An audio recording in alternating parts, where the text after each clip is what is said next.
नमस्कार दोस्तों, अभिवादन स्वीकार करिए अपने बेटे छोटे भाई शुभचिंतक का। साथियों, मैं संजय सिंह राणा, राष्ट्रीय अध्यक्ष भारतीय सर्वधर्म पार्टी, आज आपके बीच बहुत दिनों के बाद उपस्थित हुआ हूं, जिसका एक ही कारण है कि मैं पिछले कई दिनों से अपने उद्देश्य, अपने राजनीति में आने के सिद्धांतों के कारण उन्हें साकार करने के लिए, जनता को जागरूक करने के लिए पिछले लगभग 2 महीनों से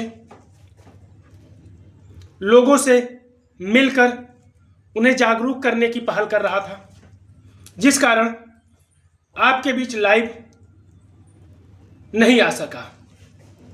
मेरे साथियों, आपको यह बताते हुए मुझे अपार खुशी हो रही है कि आपके इस छोटे भाई के उद्देश्य को जनता के द्वारा भरपूर सहयोग मिल रहा है। मुफ्त शिक्षा अभियान के तहत लोगों को जागरूक कर जो अनुभव मुझे प्राप्त हुआ, वह यह कहने पर मुझे बाध्य कर रहा है कि हमारी देश की जनता अपनी अज्ञानता के कारण अपने अधिकारों से वंचित है और कहीं ना कहीं उसे यह डर है कि अगर हम अपने अधिकारों की बात करते हैं तो हमारे साथ, हमारे लोगों के साथ, हमारे बच्चों के साथ कहीं कुछ अनहोनी ना घटित हो जाए, जिसके कारण हम पिछले 77 वर्षों से अपने फंडामेंटल राइट्स के लिए भी घुट घुट कर जी रहे हैं, वह हमें नहीं प्राप्त हो रहा है। जिसका बीड़ा आपके छोटे भाई संजय सिंह राणा ने उठाया है कि देश के हर बच्चे को आर्टिकल 21A के तहत 10वीं तक की पढ़ाई मुफ्त कराने का बीड़ा उठाया है। मेरे साथियों, हम उस देश में जी रहे हैं जहां यह कहा जाता है कि बिना रोए मां बच्चे को दूध तक नहीं पिलाती है। तो ऐसे देश में क्या आप यह सोच भी सकते हैं कि बिना मांगे, बिना आवाज उठाए हमें अपने अधिकार मिल जाएंगे? यह कदापि संभव नहीं है मेरे साथियों, यह कदापि संभव नहीं है। मैं पिछले लगभग 2.5 महीनों से कम 10,000 लोगों से मैं मिल चुका और अपना वो पंपलेट मुफ्त शिक्षा हमारा अधिकार, करते हैं अपने बच्चों के भविष्य से प्यार तो सांप्रदायिक राजनीति से करें इनकार के तहत मैं लोगों को जन जागरूक कर उन्हें आर्टिकल 21A के तहत मुफ्त शिक्षा के प्रति जागरूक कर रहा हूं। किसी भी राष्ट्र का विकास शिक्षा के अभाव में संभव नहीं है, या आप भी भली भांति जानते हैं। लेकिन हमारे पूर्ववर्ती सरकारों की, हमारी मौजूदा सरकारों की जो मानसिकता है वह इतना निराशाजनक है कि ऐसे गंभीर विषय पर वह बात करने को राजी नहीं है, वह अपने चुनावी पत्र में इसे शामिल करने को राजी नहीं है। इसका अंदाजा आप इस बात से लगा सकते हैं, पिछले वीडियो में भी मैंने बताया, जब मेरे द्वारा अपने पार्टी लेटर हेड पर माननीय नेता लोक सदन को संबोधित कर आर्टिकल 21A के तहत उनके अधिकार को दिलाए जाने की बात लिखकर उन्हें सूचित करने की चेष्टा की, तो उनके द्वारा 2 टूक जवाब मिला कि आपके द्वारा उठाया गया मुद्दा मेरे मैनिफेस्टो में नहीं है। मेरे साथियों, अब आप इस बात से अंदाजा लगा सकते हैं, क्या ऐसी सरकार जो आपके अधिकार को लेकर के कहती है कि यह एजेंडा मेरे मैनिफेस्टो में नहीं है, क्या शिक्षा का एजेंडा किसी के मैनिफेस्टो में ना होने के कारण हमारे देश के बच्चों को, हमारे देश के नौनिहालों को उनके फंडामेंटल राइट से वंचित किया जा सकता है? यह कहां से सही है, कहां से जायज है? मेरे साथियों, जब भी हम इस तरह की बातें उठाते हैं तो हमारी सरकार कहती है कि आप प्राथमिक विद्यालयों का रुख क्यों नहीं करते हैं? प्राथमिक विद्यालयों में हम मुफ्त शिक्षा दे रहे हैं। मेरे साथियों, मैं इस सरकार से सिर्फ 2 शब्दों में पूछना चाहता हूं, क्या कोई भी माता पिता की बात छोड़ें, क्या आप और आपके नेतागण उस प्राथमिक विद्यालय में अपने बच्चों का शिक्षा ग्रहण कराना स्वीकार करेंगे? कदापि नहीं।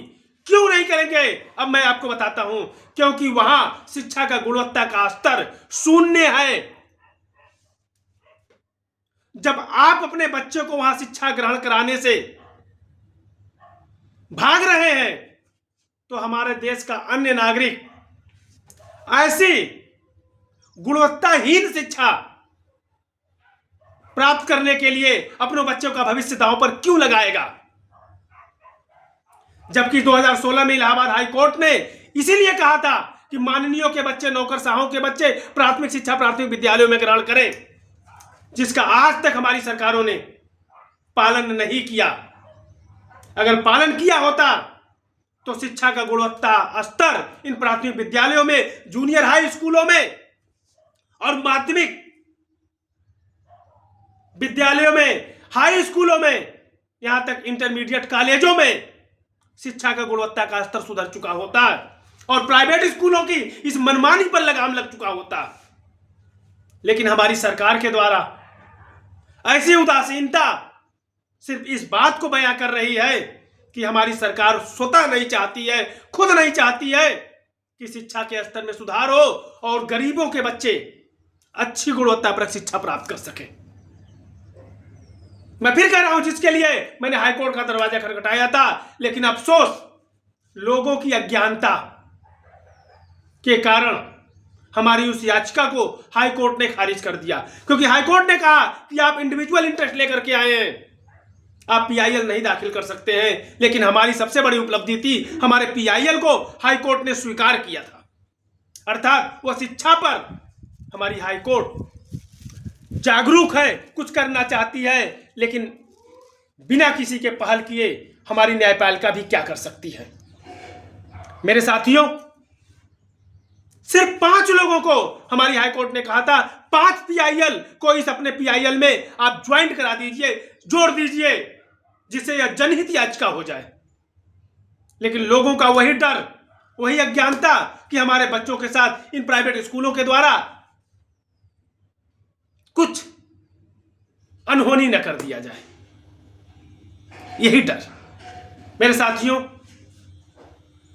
और जब तक इस डर के साए में हम जिएंगे, डर किस बात का?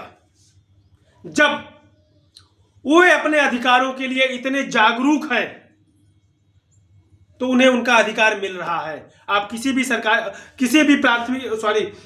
प्राइवेट स्कूल में चले जाइए, किसी भी प्राइवेट अस्पताल में चले जाइए, बड़ी बड़ी तख्ती लगी होती है, यहाँ किसी प्रकार का उपद्रव करना, झगड़ा करना गैर कानूनी अपराध है, और ऐसा करने पर आपको 2 वर्ष की कठोर कारावास की सजा हो सकती है, या जुर्माना हो सकता है, अथवा दोनों हो सकता है। यह अधिकार उन्हें किसने दिया? उसी संविधान ने दिया। फिर वही संविधान जब हमें 6 वर्ष से लेकर 14 वर्ष तक के बच्चे को मुफ्त शिक्षा का अधिकार दिया है, तो हमें क्यों नहीं मिल रहा है? इसलिए नहीं मिल रहा है कि हम जागरूक नहीं हैं, हम अपने अधिकारों के प्रति सजग नहीं हैं, हम अपने अधिकारों के प्रति आवाज नहीं उठाते हैं। जब आप आवाज नहीं उठाएंगे, अपने अधिकारों के प्रति जागरूक नहीं होंगे, तो यह निरंकुश सरकार, उद्योगपतियों की हितैषी सरकार, अपनी कुर्सी बचाने वाली सरकार, अपनी कुर्सी बचाने के लिए किसी हद तक जाने वाली सरकार से क्या आप उम्मीद रखते हैं कि वह आपके अधिकारों को थाली में परोसकर आपको लाकर दे देगी? और वो भी उस अधिकार से जिससे उन्हीं का आगे का रास्ता अवरुद्ध हो जाए। अर्थात जब आपका बच्चा जागरूक हो जाएगा, वो अपने अधिकारों के प्रति जागरूक हो जाएगा, वह शिक्षित हो जाएगा, तो इन सरकारों से सवाल जवाब करेगा। इनकी सांप्रदायिकता की राजनीति के बहकावे में नहीं आएगा, वह मंदिर मस्जिद की राजनीति के बहकावे में नहीं आएगा, वह हिंदू मुसलमान के राजनीति के बहकावे में नहीं आएगा, वह अपने पराये की राजनीति के बहकावे में नहीं आएगा, और ना ही इनकी रैलियों में जाकर के भीड़ के रूप में इनकी शोभा बढ़ाएगा। तो मेरे साथियों, आप क्या सोचते हैं? जिसको इस बात का डर है कि हमारा ही भविष्य खतरे में पड़ जाएगा, हमारी ही राजनीति खतरे में पड़ जाएगी, ऐसी सरकार क्या आपको आत्मनिर्भर बनने देगी? आत्मनिर्भर बनकर आपको सम्मान के साथ जीना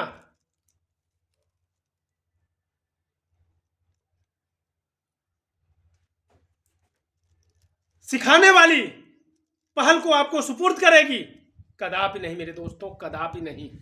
इसीलिए आपका यह छोटा भाई संजय सिंह राणा भारतीय सर्वधर्म पार्टी के माध्यम से, जिसका यही एकमात्र उद्देश्य है देश में फ्री शिक्षा हो, फ्री चिकित्सा हो, फ्री न्याय हो, वह रोजगार गारंटी का वादा हो, इस उद्देश्य के तहत पिछले 13 वर्षों से आपका यह छोटा भाई संजय सिंह राणा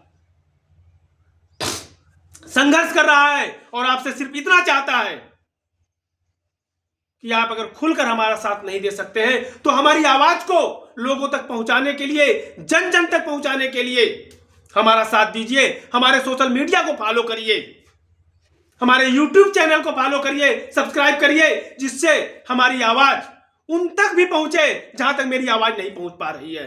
बस इसी आशा और विश्वास के साथ, इसी बात को लेकर के मैं आज आपके बीच लाइव हुआ हूं। हमारे यूट्यूब चैनल को, हमारे पब्लिक ऐप चैनल को, हमारे फेसबुक को, हमारे ट्विटर को, हमारे इंस्टाग्राम को, व हमारे अन्य सोशल साइटों को आप ज्यादा से ज्यादा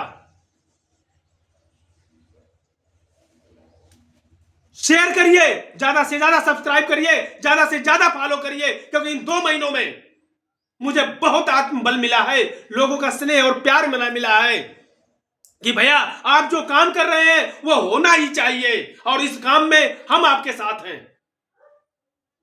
मेरे साथियों,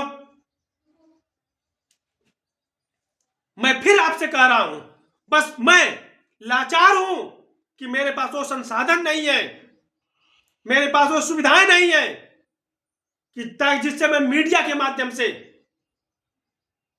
अपनी आवाज जन जन तक पहुंचा सकूं।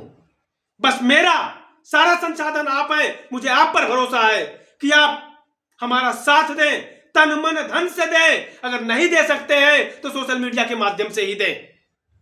हमारी बात को जन जन तक पहुंचाने के लिए यह मुफ्त शिक्षा ही एक ऐसा रास्ता है मेरे साथियों, यह मुफ्त शिक्षा ही एक ऐसा रास्ता है जो आपके बच्चों को साक्षर बनाएगी।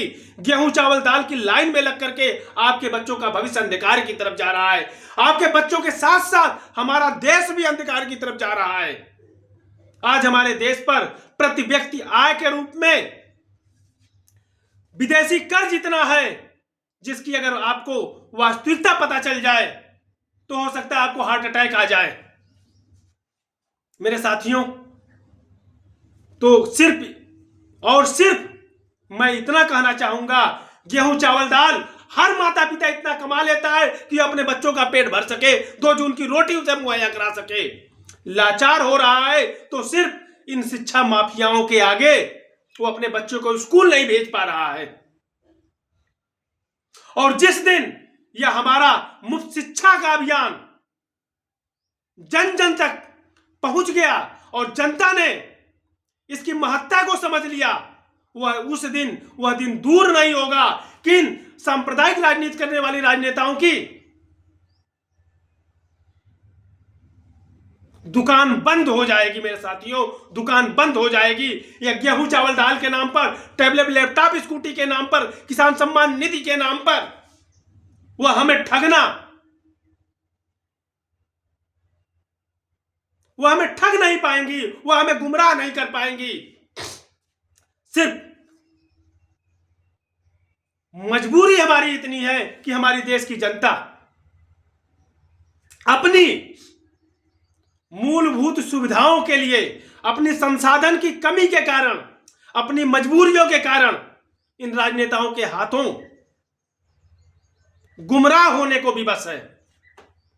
और यह गुमराह होना तब बंद होगा मेरे भाइयों, जब तो नहीं, आपको तो वह चीज नहीं मिल सकी, लेकिन आप वह चीज अपने बच्चों को दिलाने के लिए कमर कस लेंगे, दृढ़ निश्चय कर लेंगे कि हम गेहूं चावल दाल की बजाय, टैबलेट लैपटॉप स्कूटी की बजाय अपने बच्चों की शिक्षा को महत्व देंगे।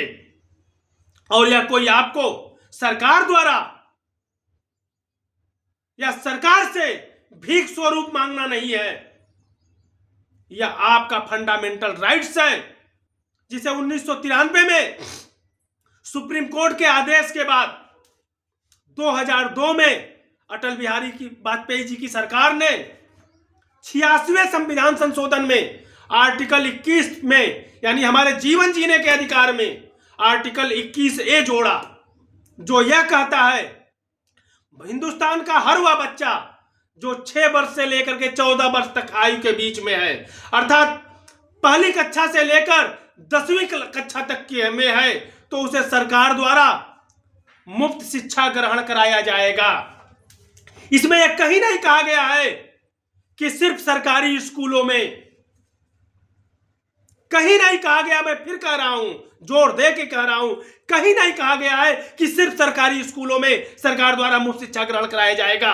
और ऐसा मैं इसलिए कह रहा हूं कि हमारे देश में, हमारे प्रदेश में इतने सरकारी विद्यालय नहीं हैं, इतने सरकारी संस्थान नहीं हैं कि वह हर बच्चे को, अगर हर माता पिता अपने बच्चे को सरकारी विद्यालय में एडमिशन दिलाना चाहे तो वह उन्हें एडमिशन दे सके।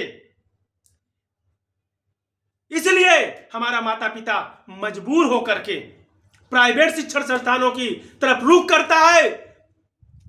दूसरी मजबूरी उसकी यह है कि वह गुणवत्तापरक शिक्षा चाहता है। कोई माता पिता नहीं चाहेगा कि वह ऐसे जगह अपने बच्चों को भेजे जहां उसके बच्चे के मानसिक विकास, बौद्धिक विकास, शारीरिक विकास को विकसित करने का संसाधन न हो, जहां सिर्फ अव्यवस्थाएं विराजमान हो। मानसून के समय मैंने कई वीडियो बनाए, प्राथमिक विद्यालयों में मैंने औचक निरीक्षण किया था, सर्वे किया था। वहां डेंगू, चिकनगुनिया, मलेरिया जैसी बीमारियां पनपती हैं क्योंकि जल निकासी की व्यवस्था नहीं होती है। जब मैंने इस पर पार्षद से बात की, जिम्मेदारों से बात की, तो पार्षद द्वारा कहा गया मेरे पास निधि नहीं है कि मैं पानी की निकासी की व्यवस्था करा सकूं। मेरे साथियों, तो यह है हमारी सरकार की शिक्षा के प्रति उदासीनता। दूसरा उदाहरण मैं देना चाहूंगा। गुणवत्तापरक शिक्षा अगर होती इन प्राथमिक विद्यालयों में, तो माननीय, जब सुप्रीम कोर्ट, हाई कोर्ट ने कहा था, इलाहाबाद हाई कोर्ट ने 2016 में कि माननीयों के बच्चे, नौकरशाहों के बच्चे प्राथमिक शिक्षा प्राथमिक विद्यालयों में ग्रहण करें, तो अब तक यह लागू क्यों नहीं हुआ। तीसरा मैं कहना चाहूंगा, वो टीचर जो 1 लाख रुपए की सैलरी लेते हैं, वह खुद अपने बच्चे को स्कूलों में नहीं पढ़ाते हैं, क्योंकि उन्हें मालूम है कि यहां पढ़ाई के नाम पर सिर्फ टाइम पास होता है। क्यों? क्योंकि ये जो टीचर हैं, मैं टीचर की भी गलती नहीं दूंगा, वह क्वालिफाइड टीचर होते हैं, लेकिन ऐसा कोई काम नहीं है जो सरकार इन टीचरों से न कराती हो। साल में 6 महीने तो इन टीचरों की ड्यूटी अन्य अन्य कार्यों में लगी रहती है, तो टीचर उन्हें पढ़ाएंगे कब? और संविदा पर 5,000 रुपए के टीचर जो है, उनके सहारे हमारा विद्यालय होता है, जो 10,000 रुपए सैलरी भी नहीं पाते हैं। तो उनसे शिक्षा के गुणवत्ता को हम क्या उम्मीद कर सकते हैं? यह सारी की सारी गलती हमारी सरकारों की है। मैं आपसे वादा करता हूं, भारतीय सर्वधर्म पार्टी के बैनर तले अगर आपने हमारा साथ दिया तो आपका बच्चा जहां पढ़ रहा होगा, जिस भी नामी गिरामी स्कूल में पढ़ रहा होगा, वहां 10वीं तक की पढ़ाई आर्टिकल 21A के तहत की अभी मैं बात कर रहा हूं। वैसे तो मेरा उद्देश्य है A to Z, KG to PG मुफ्त शिक्षा ग्रहण कराना, लेकिन 10वीं तक की पढ़ाई की मैं आपसे गारंटी लेता हूं, आपका बच्चा हिंदुस्तान के किसी भी नामी गिरामी जिस स्कूल में पढ़ रहा होगा वहीं पर उसे मुफ्त शिक्षा मिलेगी। बस सिर्फ इसके लिए करना आपको इतना होगा, हमारा साथ देना होगा, हमारी आवाज को जन जन तक पहुंचाना होगा, सरकार को इतना विवश करना होगा कि सरकार हमारे इस फंडामेंटल राइट्स को हमें मुहैया कराने के लिए बाध्य हो। इसी आशा और विश्वास के साथ जय हिंद, जय भारत।